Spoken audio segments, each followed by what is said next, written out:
Hello, and welcome to the Narrowing Path, Walking the Spiritual Walk. My name is Steve Van Anderson. Thank y'all for joining me today as we do the final video presentation or video review of James Allen's book, As a Man Thinketh. This is the seventh chapter, titled Serenity. And this chapter is a chapter that I have pulled many quotes from. I've gotten a lot of my goals from, has been something that I have really used to set a course for myself, and really have loved and enjoyed, and have gotten a lot of great ideas from this chapter. Even though I think this might be the shortest chapter in the book, it still is. It's so powerful. This entire book is extremely powerful. So I've been blessed to be able to really get a lot out of it. And I hope everyone that's been following along has too. So we're going to go through, we'll do the last review do the review of the last chapter. And it's also going to be there's going to be an opportunity in this chapter to point out the differences between getting a reprint and getting something that's got a little age to it. You can see how it was written initially, because it makes a difference sometimes. So let's go through and we're going to get started. So here we go. This is the video review for the 7th chapter of James Allen's book, As a Man Thinketh. And it's titled Serenity. So it starts off, as always, with some big statements. And the first sentence on this one is no exception. Calmness of mind is one of the beautiful jewels of wisdom. Right? It is the result of long and patient effort and self-control. Its presence is an indication of ripened experience and of a more than ordinary knowledge of the laws and operations of thought. So, serenity, which he's kind of defining here as calmness of mind. I've heard it defined by other authors as peace of soul, and I think it all tails together. Peace, calmness, serenity. It's all in that same bucket of those desirable traits we want to own and exhibit, those feelings, those emotions we want to have contained within ourselves and to be able to bring to the world. And he's saying calmness of mind is the beautiful jewels of wisdom. So wisdom of thought, wisdom of actions, and is the result of a long and patient effort and self-control. And that's what a lot of this was talking about. Is like change your ideals, change your visions, change your behaviors, change your thinking, change your circumstances. This is all coming back to how you think about things. So if you stop the outside behaviors, practice some self-control externally, and then you start to understand how you think, suddenly the world starts to change, and you start to get this wisdom, these what some would call spiritual truths that allow you to actually grow in life and understanding, which is pretty incredible, which is pretty impactful, honestly. So I love the first paragraph, in the more than ordinary and of a more than ordinary knowledge of the laws and operations of thought.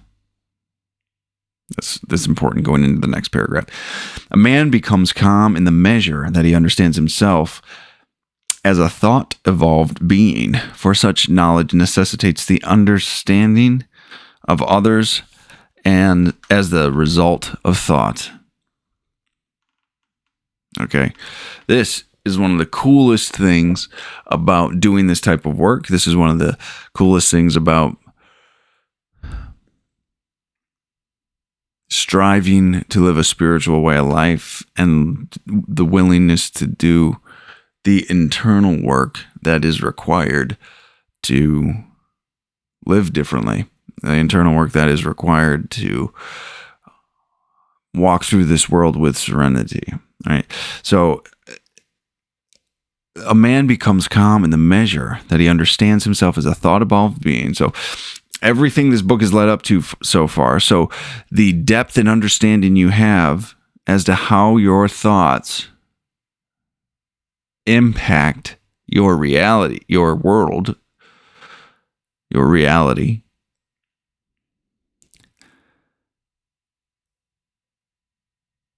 the more you understand that, the more calm you become, the more serenity you possess.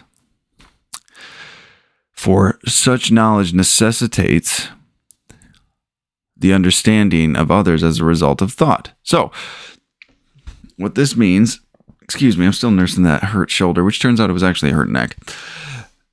This means the more you start to understand yourself as a thought-evolved being, you understand the impact your thoughts have to play on actions. You start to understand other people more, because everything you learn about yourself, you can apply to other people. You can apply that depth and understanding to other people. And when you can do that, you stop. One of the biggest blessings this has given me is I don't take much personally anymore. I try not to take anything personally. I know things affect me personally, but it's never about me. Someone's behavior is a direct reflection of how they think about the situation, which is formed by their willingness to look at things, their past experiences, and their beliefs. So it's because two people can go through the exact same circumstance and situation and experience and have completely different reactions to it and completely different or responses to it, depending on the terminology you want to use, right? Because a reaction is usually categorized as an emotional, immediate reaction that people are unaware of, and a response is usually a purposeful action taken instead of just a purposeful action taken with thought given instead of just a animal response. Maybe it's a better way to say it. So that's where the calmness he's talking about right now comes in. So it's the depth of your understanding that you are a thought-evolved being means you understand that same perspective and concept to others that are in your life. And therefore, you don't take things personally. They are exactly who they are. There's nothing else they could be right there. They're doing what they need to be doing in that immediate moment, and it's not about me. There's a lot of freedom in that. And as he develops a right understanding, not a presumptuous, self-centered perspective or a easily offended ego, and sees more and more clearly the internal relations of things by the action of cause and effect, he ceases to fuss and fume and worry and grieve and remains poised, steadfast, and serene. Read that again. And sees more and more clearly the internal relations of things by the action of cause and effect, and he ceases to fuss and fume and worry and grieve and remains poised, steadfast, and serene. So we're going back to the understanding, the principle that when something's happening, there's something that caused it. There's an instigation. There's something that provoked it. Whether we did the provoking or not, who knows, right? But there's something going on there. So, when someone behaves in a certain way, there's something that set that into motion. And when that was set into motion, this is the effect, right? So, when you understand that, you can stop fussing and fuming and worrying and grieving, right? Like, why did this happen to me? But poor me, victim mentality, getting angry, whatever it might be. And you get to be able to remain poised, which means balanced, steadfast, strong, and serene. That peace, calmness of mind, right? You don't get pulled off center. You don't, as some might say, act out of pocket. There's a lot of terms that go along with that.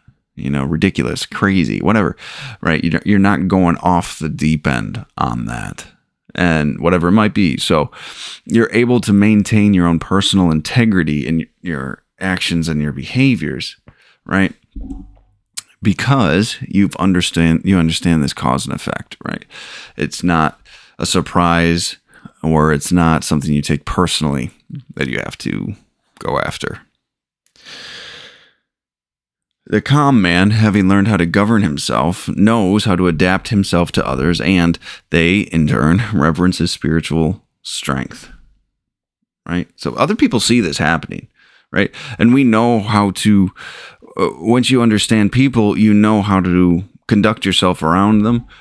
You know how to not take things personally. You know how to maintain your own sense of poise and balance in all situations, because that's your responsibility to take. My poise and my balance in all situations is my responsibility to maintain. And that comes directly from my understanding of how other people work and how I work. At the end of the day, that's how I figured it. That's how I get perspective on it. I won't say figured it out. There's still stuff working on, but that's the basis for it.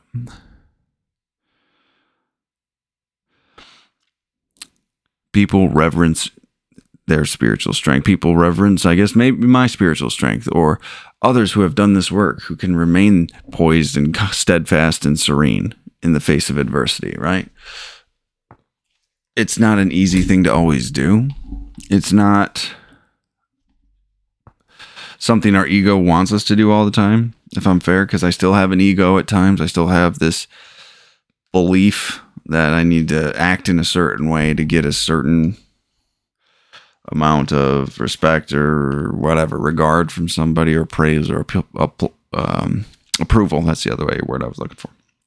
But I know now that that's not true. And if I can take that split-second breath, I can do the right thing instead of doing the self-serving thing. So, reverence his spiritual strength, and they feel that they can learn from him and rely upon him. So when you begin to take full accountability for your actions, your behaviors, your thoughts, you begin to get consistent. You begin to be trustworthy. You begin to be reliable. And that makes you much more appealing to work with, much more appealing to be around, much more appealing, and a sense of safety for others. You can't make them feel safe, but you behave in a way that they can allow themselves to enter in a safe space, enter into a trusting space, a friendship space, not a place of defense, but a place of openness. The more tranquil a man becomes, the greater is his success, his influence, his power for good. Because that comes from your consistency. People begin to believe that's who you are. It's not a temporary show. It's not just a manipulation tactic. People can sense you're trying to do the right thing for the right reasons. There's many people out there that you can almost just feel it in the way they carry themselves, that they're trying to just be the best and most moral, virtuous person they can, and have outstanding moral character, doing the right thing for the right reasons because it's the right thing to do. Right? So you can almost sense that. You can feel a sense of calmness around them. You can feel, you don't feel a sense of they're demanding something from you, right? It's not okay, now I have to do this for them, right? Or they need this in return. It's a person that genuinely has no dependency on your behavior at all. And they are fully choosing to follow that moral integrity. It's pretty amazing, actually. And that broadens your ability to be successful, have more influence, and do more good. As soon as it becomes to do good for the sake of doing good rather than do good for the sake of my own reputation or ego, people know that. People can sense that. Even the ordinary trader will find his business prosperity increase as he develops greater self-control and equanimity, which is balance. For people will always prefer to deal with a man whose demeanor is strongly equitable. right? The consistency in business, like it's interesting that he just kind of throws the business aspect in here. I'm not sure. Well, because that's a primary factor in people's lives, right? Like how you actually conduct yourself at your job, in your business, for your company, whether you own it or you work for one. People feel like they can't, they need to act in a certain way. They need to have a certain demeanor about them. They need to have selfishness and out for themselves type of attitude. And when the only fair deal is when both profit. But the last thing people want to deal with is unreliable, impulsive, inconsistent people that are just only out for themselves in any and all regard, right? That's the only, that's not what I wanted to say. When you practice serenity, when you practice living differently and you practice the spiritual principles, you get these qualities that people would much rather come, because they know how you're going to behave. They know what you're going to do. They know how you're going to honor your business agreements. You're going to practice honesty in your business practices, right? Like these are great qualities to enter into business with because it doesn't have any surprises. It's someone just genuinely trying to bring to the world whatever they're doing, product, a service, and to be fair about it and to maintain their own moral integrity. So always prefer to deal with a man whose demeanor is strongly equitable, balanced. The strong, calm man is always loved and revered. That's a pretty good thing, isn't it? Respected is what revered means, and admired even. And that's what so many people want. That a strong, calm man is always loved and revered. Always loved and revered. It will. My personal experience with this is that it is very true. That if you remain consistent, if you stand on principle rather than personal desire, and you become and you strive towards this Christ-like character, God-like character. Let me make sure that you heard the God-like character, not a God, but to have these moral principles that you're standing upon, and you have this serene demeanor, and you have this serenity that comes along with this lack of anxiety and fear and depression, because you're just in a moment with the ability to know how you're going to behave in any circumstance that might arise. People admire that strength. People admire that consistency. And some people will hate you at first for one reason or another, and we can get into that guessing game, or whether it's because they wish they had what you had, or they think they can't trust you because they have things in their past that make it so they don't feel like they could, whatever. And there's other reasons as well. But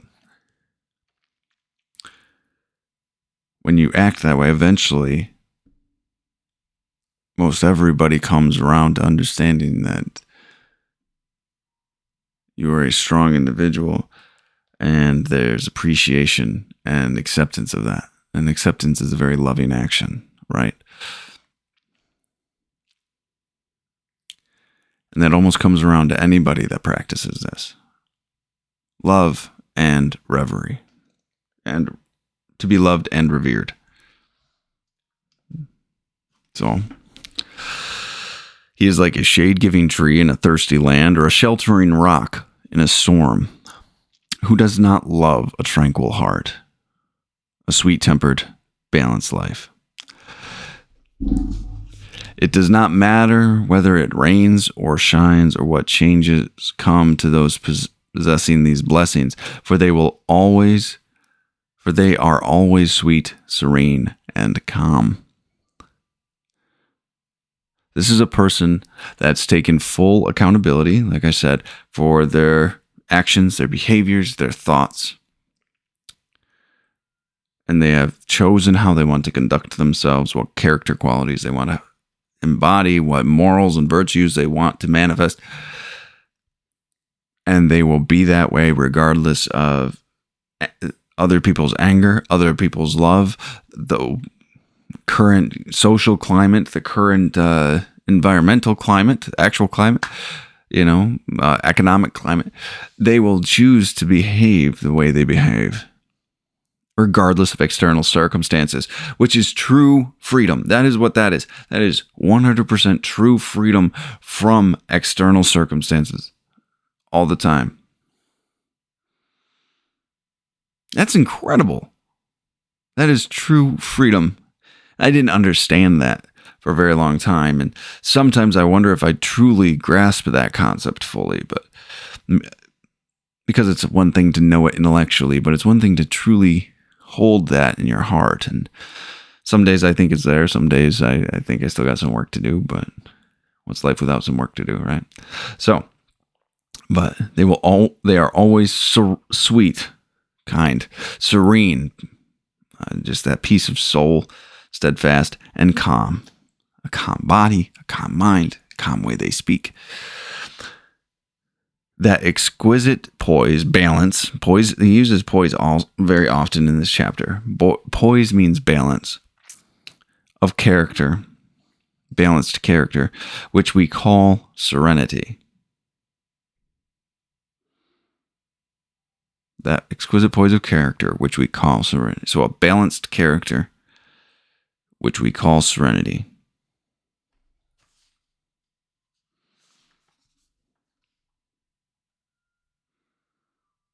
What a beautiful thing to strive for. That calmness of mind is one of the beautiful jewels of wisdom. So, I'm just referring back. So, serenity possesses calmness of mind, but it's also a decision of behavior as well. So, it's not just that first statement of calmness of mind, but it was a poise of character, balanced character. That comes from a calmness of mind in doing the work, right? That's born from it. That love in your soul that feeds that peace of mind, which feeds a calmness of actual body and action. And that is a poised character. That is a balanced person of character. And that is called serenity. That's amazing. I love that. That exquisite poise of character, which we call serenity, is the last lesson of culture, the fruitage of the soul. So that's like the ultimate thing we strive for is serenity.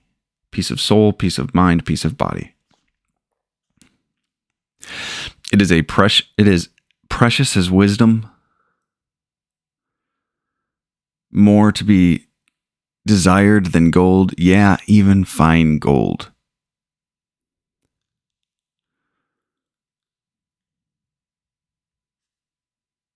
There's no material thing that can actually give you serenity.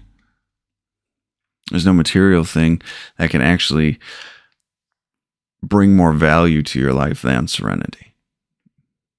Because a tumultuous mind, a violent mind will never be able to fully enjoy a world, regardless of material possessions. How insignificant mere money seeking looks in comparison to a serene life, a life that dwells in the ocean of truth beneath the waves, beyond the reach of tempests, in the eternal calm. I believe that the pursuit of money and financial gain and financial security is actually the pursuit of peace, which people think will actually give them that peace of mind. That they think it's that peace that they're searching for. And I can tell you from my experience, that doesn't fix it.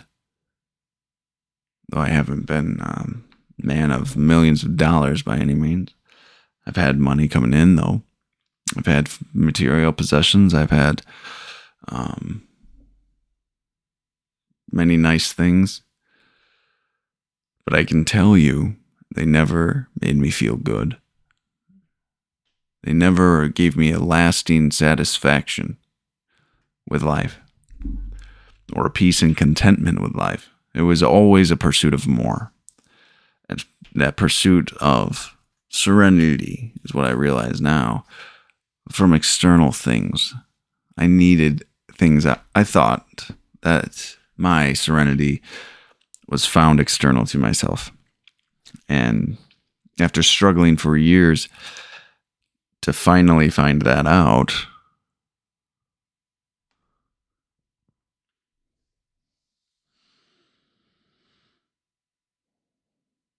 to find out that it wasn't outside of me anywhere, and no amount of anything would be able to fill that hole I felt because of that lack of peace and serenity.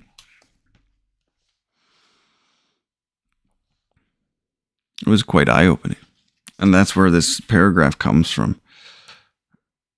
That money seeking will never, ever give a person what they're looking for.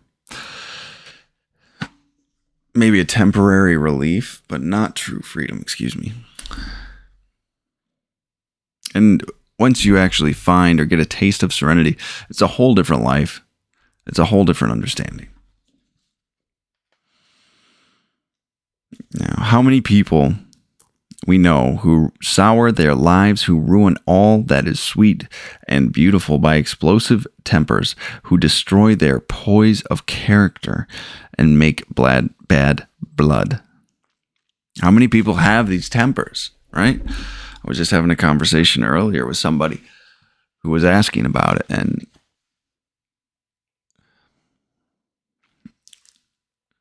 a temper can destroy a life in a moment. A temper can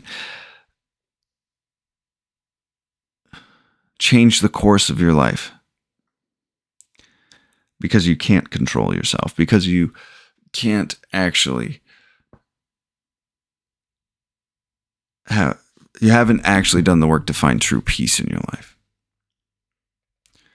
Now that's incredible. How one act can do that, right? How many people we know who sour their lives, who ruin all that is sweet and beautiful by explosive tempers, who destroy their poise of character and make bad blood. Business relationships have been soured, friendships, family relationships, romantic relationships, because they can't control themselves. Because they're still of the mindset that the world has to look the way I want it to for me to contain myself. The world has to contain me. And that's a dangerous place to be, actually. That's a very, very dangerous place to be. To demand from the world to give you peace. It will never, ever do that. You will have to find that within yourself. It is a question whether the great majority of people do not ruin their lives and mar their happiness by a lack of self-control. How few people we meet in life who are well-balanced, who have exquisite poise, which is a characteristic of the finished character. I can tell you in my lifetime, I've met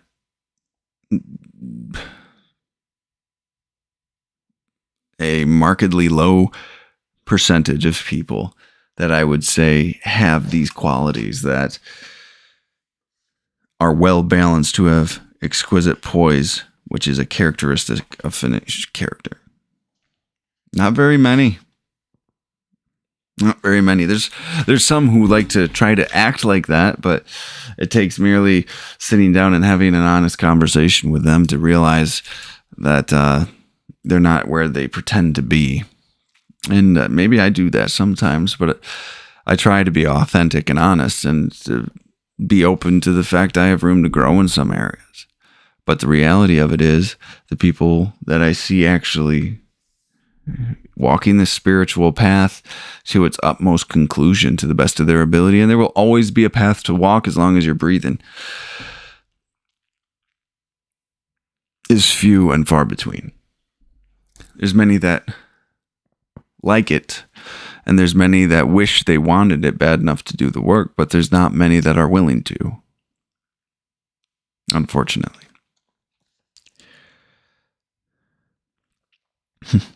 I like this next.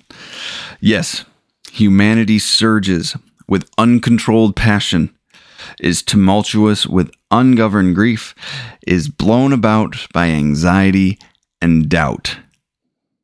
Only the wise man, only he whose thoughts are controlled and purified, makes the winds and the storms of the soul obey him. Wow. I mean, if that doesn't just summarize our entire being from the States, doesn't that just entirely summarize the climate right now? But even the world climate right now is got so many questions, so many things occurring, so many storms brewing, right? Uncontrolled passions, tumultuous and ungoverned grief, blown about by anxiety and doubt. That is the world in a nutshell right now. I probably has been for a long time, to be honest with you. He's writing about this in 1903. So when does it stop? It doesn't. The world will always be the world. The best we can do is to do the work internally and bring to the world our own serenity and peace. And if enough people do that, maybe there can be a change.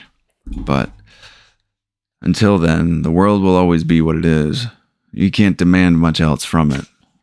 You can bring to it what you wish it had. But that's it. Only the wise man, only he whose thoughts are controlled and purified, makes the winds and the storms of the soul obey him. Those fears, those anxieties, those uncontrollable passions, the grief of loss and the grief of change. You know, we put ourselves through some intense things. Our physical bodies want some intense things, but we're blessed with the opportunity to choose today how we react. We are blessed with the opportunity today to choose what we are going to do going forward. I didn't know that was possible. I thought I was just born with the character I had or the disposition I possessed, and that's how I was going to be. But gratefully, I found a different way of life, and I found a way to change and pursue this serenity that we're talking about. So, all right, now this is the last chapter of the book. I reread it twice when I did the just reading on Serenity, and there's so much in it. So, tempest-tossed souls, wherever ye may be, under whatsoever conditions ye may live. Know this, in the ocean of life, the isles of blessedness are smiling. The sunny shore of your ideal awaits your coming. Keep your hand firmly upon the helm of thought. In the bark of your soul reclines the commanding master. He does but sleep. Wake him. Self-control, strength, right thought is mastery. Calmness is power. Say unto your heart, peace, be still. I love that. So first of all, I want to say, in this copy right here, it has the term, in the bark of your soul reclines the commanding master. Now, it's spelled B-A-R-K, bark, like a dog barks or the bark of a tree, right? So most of the copies I'd read up until I got this one spelled it that way, and I always thought it odd. I was like, is this the living part of the tree they're talking about? Is this the voice within your soul? Which you could make a case for, we'll say. You can make it work in your mind. Those things, I guess, if you put some perspective on it and some context maybe. But then I read this one. I'm not sure the year of this one, but it is a much older copy. And it has bark spelled B-A-Q-U-E. B-A-R-Q-U-E. Now, when you look that up, that is an adventurous ship with 3 masts. That changes the entirety of that paragraph for me, right? Because why would he go from talking about the helm, keep your hand firmly on the helm of thought, like stay like helm guiding? That's the where the wheel is. That is the position of the captain at the helm. Captain of a ship. In the bark of your soul reclines the commanding master. I didn't understand how that would play with the helm, right? Because it's not a complete metaphor. It's not a continuous metaphor, at least. And so to find out that it was actually written that way originally, bark, B-A-R-Q-U-E, which is a ship commonly used for adventures. Like it's the type of ship in most pirate movies, old school pirate movies, like Pirates of the Caribbean or whatnot. And so be the captain of your ship, be in control of it, meaning control your thoughts, control your actions, right? In the bark of your soul. So in the ship of your soul, the ship that is your soul, maybe, the commanding master reclines the commanding master. So in your soul reclines the commanding master, right? Wake him. Take control of that. Give it intention. Give it purpose. Give it an ideal, a vision to strive for, right? These are the things that we need to take into our possession so we can actually guide and direct our lives in the direction we want it to go. Do we want it to be of service to people? Do we want to be a teacher, educate people? Do we want to be successful and build a better world in business and society? Like, pick a direction, right? Don't just let it aimlessly wander. Because all you'll end up is miserable, purposeless and selfish and self-centered, just trying to do things to feel good. So this chapter is incredibly important, and that word change that's come from the reprintings of this book over the years is incredible, has a significant impact, which is so unfortunate. And I wish it would get reverted back.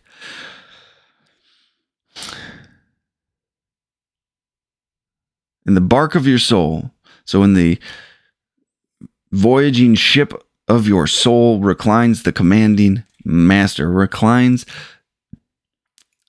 the ability to take charge.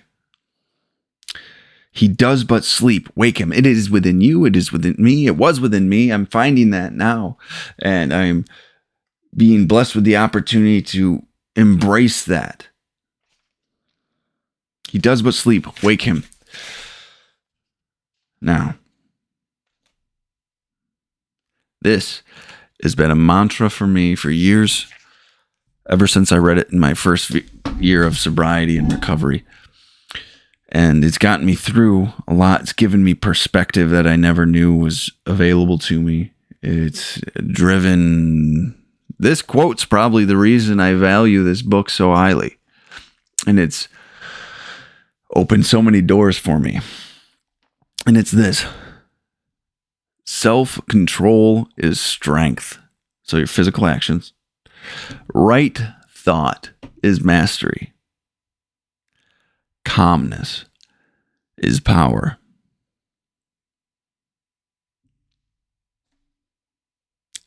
Say unto your heart, peace, be still. Right? Self-control is strength, physical. Right thought is mastery, mind. Calmness is power, character, heart. When you can fully embody, I'm going to say embody, I like that word better for this, is when you can fully embody self-control, when you can fully embody right thought, when you can fully embody calmness. There's such strength there. There's such power and clarity, right? Well, I guess that's what it says. Strength, power, right? Mastery, clarity. It's absolutely incredible. And just the times I've been able to be blessed with this in my life is so freeing. When you can remain calm in testing situations, whether they're immediate and short-lived or long-term situations. When you're able to actually control yourself and your actions, when you're able to actually have right thought, which I did a whole deep dive into what right thought would be, and which was quite interesting. And then finally, say unto your heart, peace be still. And that's what it ends with, which is a quote from the Bible again. I forget which chapter Emmett Fox writes on it, though, but it's a treatment for fear is what he writes on it in Emmett Fox. And it talks about be still and actually, and know that I am God is the rest of it. Peace be still and know that I am God. And it's incredible way to end that book, and just to say, like, these are the things you're striving for. These are the things you want to embody. Go do it. Do not fear. Do not hold fear in your heart. Follow the God of your understanding, that power greater than yourself, whatever it might be. Take the lessons in this book and move forward. Take them and grow. I don't even care if you take them, grow, and realize you don't like them and you want to replace them with something, but move forward, do something different with your life. That is what this book has given me. I believe everything in this book wholeheartedly. I don't think there's a single thing I disagree with in it, and I might be biased, and that's okay. So, but I love this book. It's done more for me. Well, it's given me information to change my life and take appropriate actions to change my life and to seek out further knowledge and understanding, which has allowed me to completely change my character. So, love it. Absolutely love it. Again, if you guys want me to do a full reading of the book, to post it online just so you guys can hear it front to back, I'm definitely willing to do that. Let me know if you'd like me to. And thank you so much for your support. Please like, please subscribe, please check out my other videos. And I do believe that we are going to be doing Emmett Fox's Sermon on the Mount right here. I've got a couple copies, these orange ones. These are all different versions of Emmett Fox, and then this one's my best copy right now. So, Emmett Fox's Sermon on the Mount, but I'm only going to be doing a section of it. It's called the Beatitudes, and which is about spiritual living and how to act and behave, and what those mean from Emmett Fox's interpretation, which is another author that's helped me grow. That the Sermon on the Mount has given me a expansive basis to start my spiritual path too. So, as a man thinketh in the beginning, convinced me I needed to change the way I thought, and that let me be open to letting